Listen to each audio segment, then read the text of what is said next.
Hi everybody, Joe Fisher here. I'm going to bring you a little bit of lockpicking today.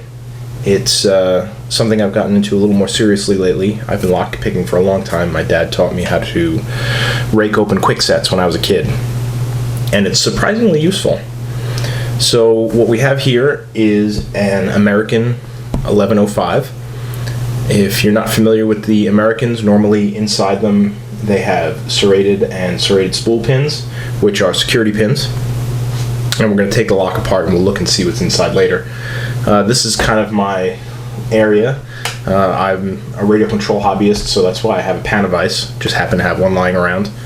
This is my ghetto lockpicking mat, which is corrugated cardboard with one sheet taken off. This is my pile of already picked locks. We've got everything from Brinks to a few Masters. We got a little pile of Americans over here. A couple of Yale antique wafer locks, which are kind of nifty.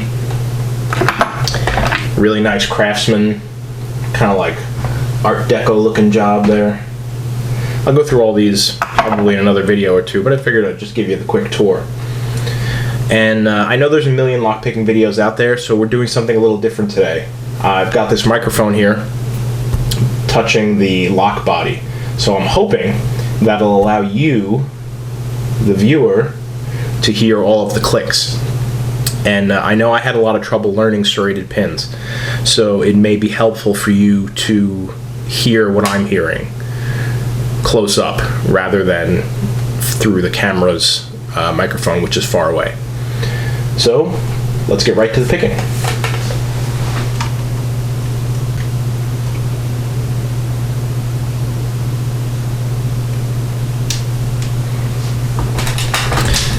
So with these American locks, I like to use top of the keyway tension. I'm going to use my Sparrows copy of the Peterson pry bar.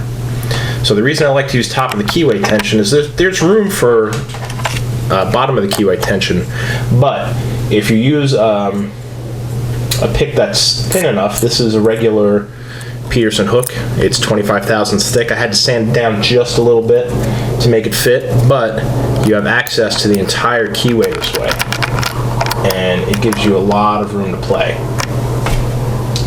So I'm going to turn this just a little more to make it easier for you to see. Top of the keyway tension all the way to the back. Pin 5 is springy. I'll leave him alone. Pin 4, get a little click out of him. Pin 3, nothing going on. Pin 2, nothing. Pin 1.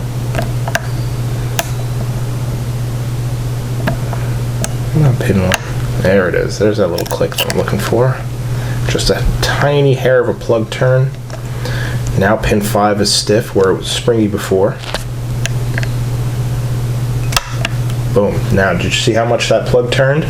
That was a good false set. So let's keep going here. Pin 4. Getting a little feedback on the wrench, so I'm going to let off tension. But it doesn't want to go. Let's see what pin 3 wants to do. Nobody's home. Pin 1's already set, so let's go back and try again. Pin 5 is good. Pin 4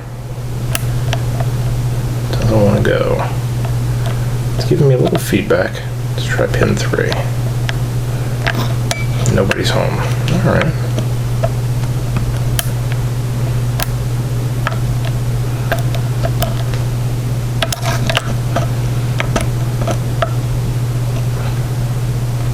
And lots of feedback. There it is. Pin 4 it goes. Now I've lost my false set. I'll come back here and try pin 1 and it's overset. So I'm having a lot of trouble back to front. So let's give it a shot front to back and see what happens. The biggest problem that I've had learning serrated pins is not oversetting them. So you need kind of a gentle touch, and you need to learn to feel when it's set and when it's being overset. So I'm very familiar with the overset feeling. Alright, we're going to start from the front. We'll start with pin 1 here. Nice little click out of it. Pin 2 is stiff, so we're not going to touch him. Pin 3, nice little crunchy click there. Pin 4, another crunchy click. Pin 5. Look at that. How big a difference is that? From back to front and front to back. Front to back, it sets 1, 2, 3, 4, 5. So if you're having trouble with a lock, getting it open, that might be the way to go. Reverse the direction that you're picking it. Try something new. So let's dig into this lock and see what's inside.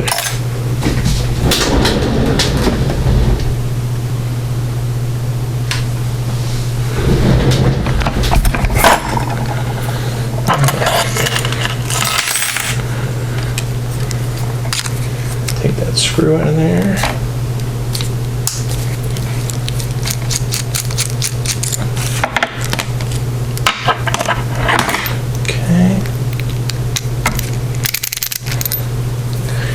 Cover here,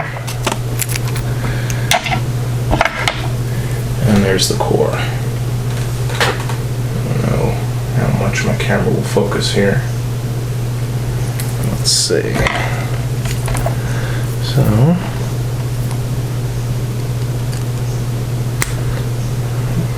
get that C-clip off of there. Step 1, C-clip is off. And on the floor, right where it belongs. I'm just going to leave that there and come back for it later. I don't have a follower. Oh, when I lock this. That's not very smart. I don't have a follower. So we're just going to do this the hard way. And go slow and take our time. What do you think? Oh, that was the opposite of going slow. So, haha. Pin 5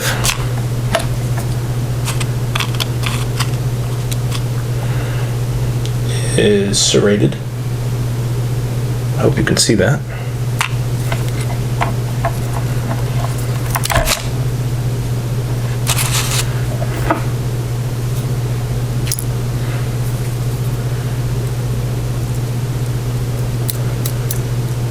And there's the spring. Pin 4 is a serrated spool. Oh, where is it? Where's pin 4? Here it is. Oh, God.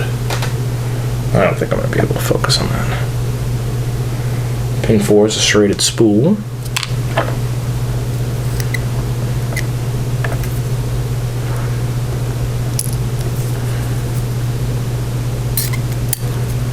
Pin 3 is also a serrated spool.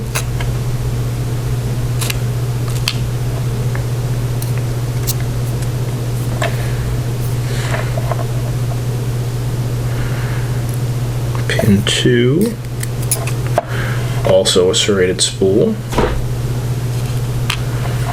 And last but not least,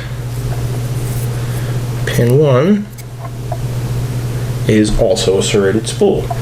So we've got 4 serrated spools and 1 normal serration. And these are our driver pins. Now the key pins are probably all just nice serrated key pins. Alright, so there's all your pins. I can get it to focus a little better this way. You can see pin 1 is on the right, pin 5 is on the left. And that's what's inside. So I hope this was informative, maybe a little useful, and I hope to make some more. So thanks for stopping by.